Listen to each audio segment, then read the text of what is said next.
የዩቲዩብ የስኬት ሚስጥሮችን በዝርዝር የያዘው የአቤል ብርሃኑ የወይኗ ልጅ መጽሐፍ ሁለተኛ እትም በገበያ ላይ። ዩቲዩብ ለመጀመር በአጭር ጊዜ ስኬትን ለመቀዳጀት አስበዋል?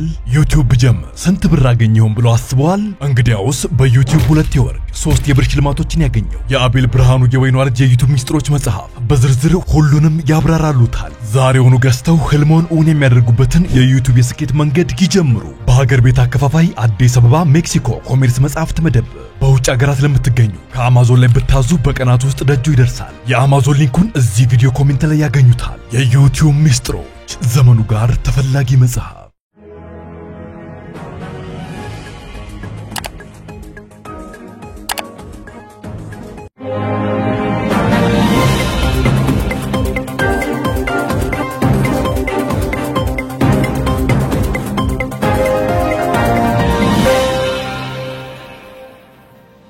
ተናስተልኝ ክብራትና ክብራን የዩቲዩብ ቻናል ቤተሰቦች የሰዓቱን ሁለት አጫጭር ሰበር መረጃዎች ይዤ ቀርብ ያለው እስከ ፍጻሜ አብራችሁኝ ቆዩ። የመጀመሪያው ማስደምጣችሁ መረጃ የአሜሪካው ፕሬዝዳንት ዶናልድ ጄ ትራምፕ ተኝተው ሲነሱ ከዋይት ሃውስ በጥቂት ሜትሮች ርቀት ውስጥ በሚገኘው የአሜሪካ ፓርላማ ኮንግረስ ፊት ለፊት አንድ ያልተጠበቀ ሐውልት ተተክሎ ተገኝቷል። ይህም ፕሬዝዳንቱንና መላው የዋይት ሃውስ ሰዎችን ያስደነገጠ ሆኗል። የአሜሪካ ሴክሬት ሰርቪስም ሐውልቱን አንስቶ ከአካባቢው በፍጥነት እንዲሰወር አድርጓል። ሐውልቱ ምን ነበረ የሚለውንና ፕሬዝዳንት ዶናልድ ጄ ትራምፕ ተይዞባቸዋል የሚባለውን የኤፕስቲን ፋይል ጋር በተያያዘ የተሰማውን ሰበር መረጃ አስደምጣችኋለሁ።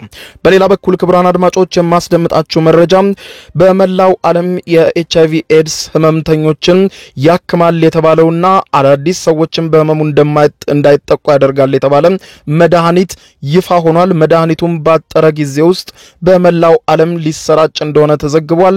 ጉዳዩን በተመለከተ ሚሊዮኖች ተስፋ ጥለውበታል የተባለው አዲሱን የኤችአይቪ ኤድስ መድኃኒት በዝርዝር ስለ ሁኔታው የማስደምጣችሁ ነው የሚሆነው። እስከ ፍጻሜ ቆዩ። ዝርዝር መረጃውን አድምጡ ግብዣይ ነው። ወደ መረጃዎቹ አለፍኩ። አብረን እንከታተለው። በቅድሚያም የአሜሪካው ፕሬዝዳንት ዶናልድ ጄ ትራምፕ ከሚኖሩበት ዋይት ሃውስ በጥቂት ርቀቶች በሚገኘው የአሜሪካ ፓርላማ ወይም ኮንግረሱ ፊት ለፊት ያልተጠበቀ አንድ ሐውልት በድንገት መታየት ጀመረ። ይህ ፕሬዝዳንቱንም ሆነ ሌሎችንም የፕሬዝዳንቱን ደጋፊዎችንም ሆነ መላው ዋይት ሃውስን ያስደነገጠ ነበር። ለዚያም ነው ዋይት ሃውስ ይህንን ሐውልት በፍጥነት በሴክሬት ሰርቪስ ተነስቶ ከአካባቢው እንዲሄድ ያደረገው። ነገር ግን ለሰዓታት በአካባቢው ላይ መታየቱ በርካቶች ፎቶግራፍ እንዲነሱ መገናኛ ብዙሃንም በቀጥታ ስርጭት ሐውልቱን ለዓለም እንዲሰራጭ አድርገውታል። ይህም ሐውልት ፕሬዝዳንት ዶናልድ ጄ ትራምፕ እና ጄፍሪ ኤፕስቲን ተያይዘው ሲፈነጥዙ የሚያሳይ ነበር። በጾታዊ ጥቃት ወንጀል የሚታወቀው ጄፍሪ ኤፕስቲን እንዲሁም ፕሬዝዳንት ዶናልድ ጄ ትራምፕ ወዳጅነት እንዳላቸው ለማሳየትና ፕሬዝዳንቱ ከግለሰቡ ጋር በተያያዘ ይፋ ለማድረግ ቃል የገቡትን ዝርዝር ሰነድ ይፋ እንዲያደርጉ ጫና ለመፍጠር ነው የተባለ አነጋጋሪ ሐውልት በዋሽንግተን ዲሲ መሰራቱ የተገለጸ ሲሆን ሐውልቱን የቀረጸውና ያቆመው ግለሰብ ግን ማንነቱ ባይታወቅም በሐውልቱ ላይ ግን ፕሬዝዳንት ዶናልድ ጄ ትራምፕ የቀድሞ ወዳጃቸው ከነበረውና በበርካታ የጾታዊ ጥቃትና ወንጀሎችም ክስ የነበረበት ጄፍሪ ኤፕስቲን እጅ ለእጅ ተያይዘው ሌላ እጃቸውን በመዘርጋት አንድ እግራቸውን ደግሞ ወደ ላይ በማንሳት ሲዝናኑ ሲፈነጥዙ የሚያሳይ ቅርጽ መሰራቱን በላዩ ላይም የልብ ወዳጆች የሚል ጽሑፍ እንዳለበት ፎክስ ኒውስ ስለ ሁኔታው ከሐውልቱ ጋር የተመለከተውን በቀጥታ ዘግቧል። ፕሬዝዳንት ዶናልድ ጄ ትራምፕ ለሁለተኛ ዙር ፕሬዝዳንታዊ ምርጫ በማሸነፍ ዋይት ሃውስ ከባይደን ከተረከቡ በኋላ በስልጣን ዘመናቸው ለማድረግ ቃል ከገቧቸው በርካታ ጉዳዮች መካከል የወንጀል ስራው በግልጽ ሳይዘረዘር የምርመራ ሰነዱም ሳይገለጽ ራሱን እንዳጠፋ የተነገረው አነጋጋሪው ወንጀለኛ ጄፍሪ ኤፕስቲን የምርመራ ሰነድ ለህዝብ ይፋ ማድረግ እንደነበር ያስታወቀው ዘገባው።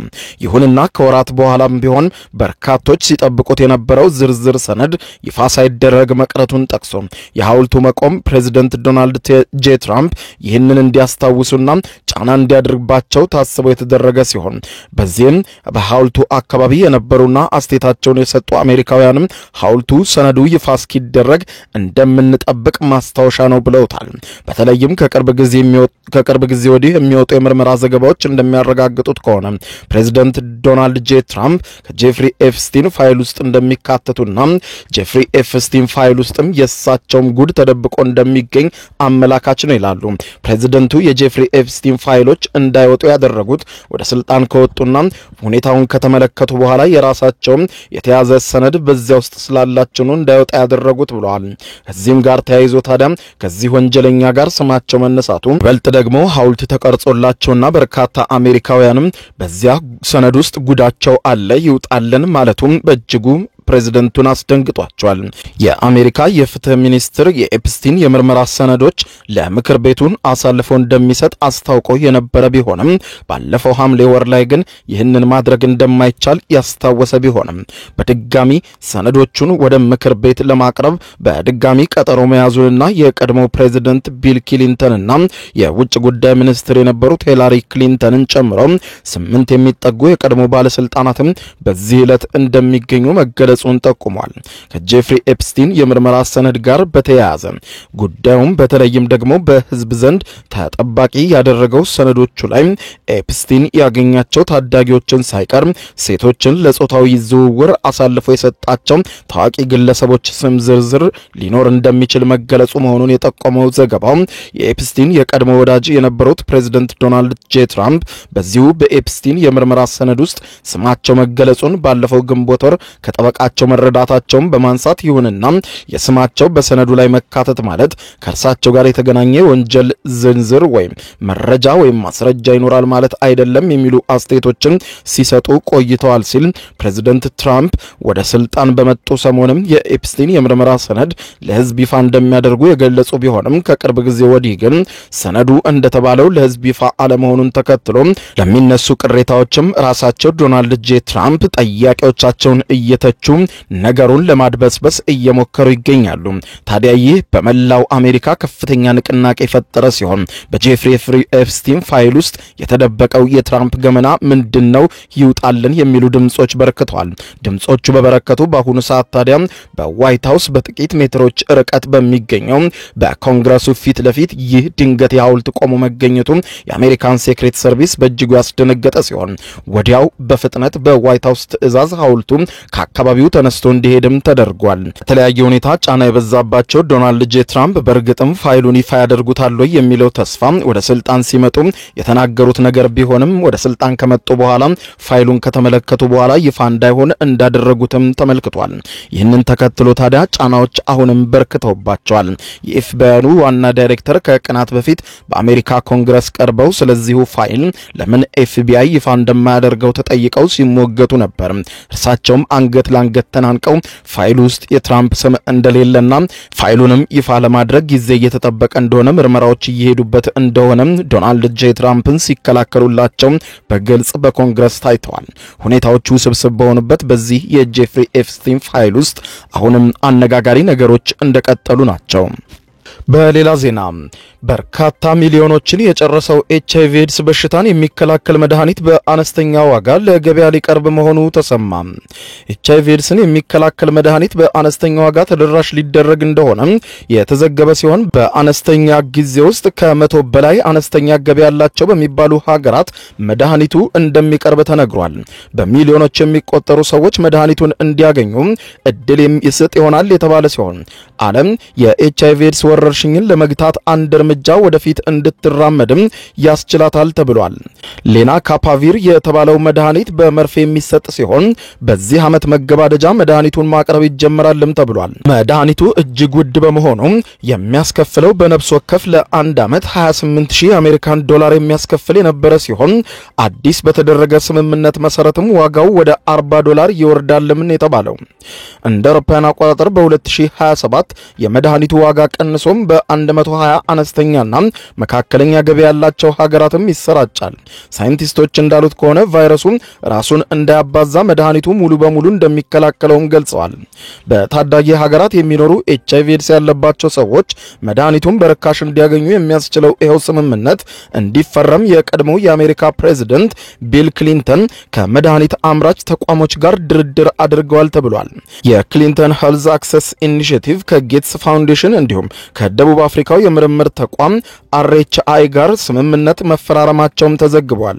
መድኃኒቱ በተደረገበት ሙከራ አስደናቂ ውጤት ማሳየቱን የተገለጸ ሲሆን ከ2 ወራት በፊትም የዓለም የጤና ድርጅት ጸረ HIV ኤድስ ክፍል ይሁንታ ሰጥቶታል። በመርፌ በአመት 2 ጊዜ የሚወሰድ ሲሆን ለ6 ወራት HIVን ሊከላከላልም ተብሏል። ባለሙያዎች እንዳሉት ከሆነ አዲስ ኢንፌክሽንን ለመከላከል መድኃኒቱም ጠቀሜታ እንዳለውም ገልጸዋል። በተለይ ደግሞ ከፍተኛ ተጋላጭነት ያላቸው ወጣቶችና ሴቶች በወሲብ ንግድ ላይ የሚተዳደሩ ሰዎችም ከበሽታው ራሳቸውን ለመከላከል ያግዛቸዋልም ብለዋል። አሁን HIVን ለመከላከል ጥቅም ላይ እየዋለ ያለው መድኃኒት እንደሚተካ የተገለጸ ሲሆን ይህ እንክብልም በነፍስ ወከፍ በአመት $40 ያስከፍላል ተብሏል። እንክብሉ በየቀኑ ስለሚወሰድ ለህሙማን ምቹ አይደለም የተባለው የቀድሞው መድኃኒት የበለጠ እንዲገለገሉ የሚያደርግና ከቀድሞው ደህንነቱ የተጠበቀ ነውም ተብሏል። በየቀኑ የሚወሰድ መሆኑም በቀላሉ እንዳይገኝ ምክንያት ሆኗል ያለው ጌትስ ፋውንዴሽን እንዳለው ከሆነ ከዚህ መድኃኒት ተጠቃሚ መሆን ከሚችሉ ሰዎች 18% ብቻ ናቸው የቀድሞውን መድኃኒት የሚያገኙት ብለዋል። አሁን ግን አዲሱ መድኃኒት በገፍ የሚቀርብ በመሆኑና በአመት ውስን ጊዜ የሚወሰድ በመሆኑ ይበልጥ ለጤናም ተስማሚ ሆኖ ተገኝቷልም ብለዋል። አዲሱ መድኃኒት በአሜሪካና አውሮፓ መድኃኒት ተቆጣጣሪ ተቋማት ፈቃድ ያገኘ ሲሆን አምና ሰኔ ላይ ጊሌድ የተባለ የአሜሪካ መድኃኒት አምራች መድኃኒቱ ላይ በሰራው ምርመራ 100% ውጤታማ ሆኖ አግኝቻለሁ ሲል አስታውቋል። ከጥቂት ወራት በኋላ መድኃኒቱ ተደራሽ እንደሚሆንም ይጠበቃል። አንድ ጥናት እንደሚጠቁመው ከሆነ አዲሱ መድኃኒት 4% ተደራሽ ቢሆን 20% አዲስ ህሙማን የሚያዙ ሰዎችን ቁጥር እንደሚቀንስ የተነገረ ሲሆን ሰዎች በቫይረሱ እንዳይያዙ ከማገዙም ባሻገር ቫይረሱ ያለባቸውን ሰዎች ለማከምም እንደሚውል ተመልክቷል። የፕሬዝዳንት ዶናልድ ጄ ትራምፕ አስተዳደር ለኤችአይቪ ኤድስ የሚደረገውን ዓለም አቀፍ እርዳታ ላይ ቅነሳ ማድረጉ ቀውስ በፈጠረበት ወቅት ነው አዲሱ መድኃኒት አቅርቦት ይፋ የተደረገው። የተባበሩት መንግስታት ድርጅት ጸረ ኤድስ መረጃ 40 ሚሊዮን የሚሆኑ ሰዎች ቫይረሱ እንዳለባቸው ያረጋግጣል። እንደ አውሮፓውያን አቆጣጠር ከ2000 ጀምሮ የቫይረሱን ስርጭት ለመቀነስ ዓለም አቀፍ ንቅናቄዎች ተደርገዋል። ሆኖም ግን ሊገታ ያልቻለው ኤችአይቪም ባለፈው ዓመት ብቻ 1.3 ሚሊዮን ሰዎች በቫይረሱ ተይዘዋል። ከ600 ሺህ በላይ ሰዎች ከኤድስ ጋር በተያያዘ ለሞታቸው ምክንያት ሆኗል። ደቡብ አፍሪካ ከፍተኛ የኤድስ ተማሚዎች ቁጥር ያለባት ሀገር ስትሆን አዲሱ መድኃኒት በከፍተኛ ቁጥር ከሚቀርብባቸው ሀገራት መካከልም ቀዳሚዋ ናት ተብሏል። የሀገሪቱ የጤና ሚኒስትር አነስተኛና መካከለኛ ገቢ ላላቸው ሀገራት ነፍስ አድን መድኃኒትን የማቅረብ እንቅስቃሴ እንደግፋለን ሲልም ገልጿል። መድኃኒቱ በተለይም በህመሙ ለተያዙ ሰዎችና ልንያዝ እንችላለን ብለው ለሚሰጉ ሰዎችም መፍትሄ ሆኖ ከዓመታት በኋላ ለመጀመሪያ ጊዜ እንደቀረበም ተመልክቷል። ክቡራን አድማጮች ለሰዓቱ ብታደምጧቸው መልካም ናቸው ያልኳቸው አጫጭር መረጃዎች እነኚህ ናቸው። ከሰዓታት በኋላ በሌላ መረጃ ተመልሰን እስከምንገናኝ በያለንበት የዓለም ዳር ቸር እንቆይ።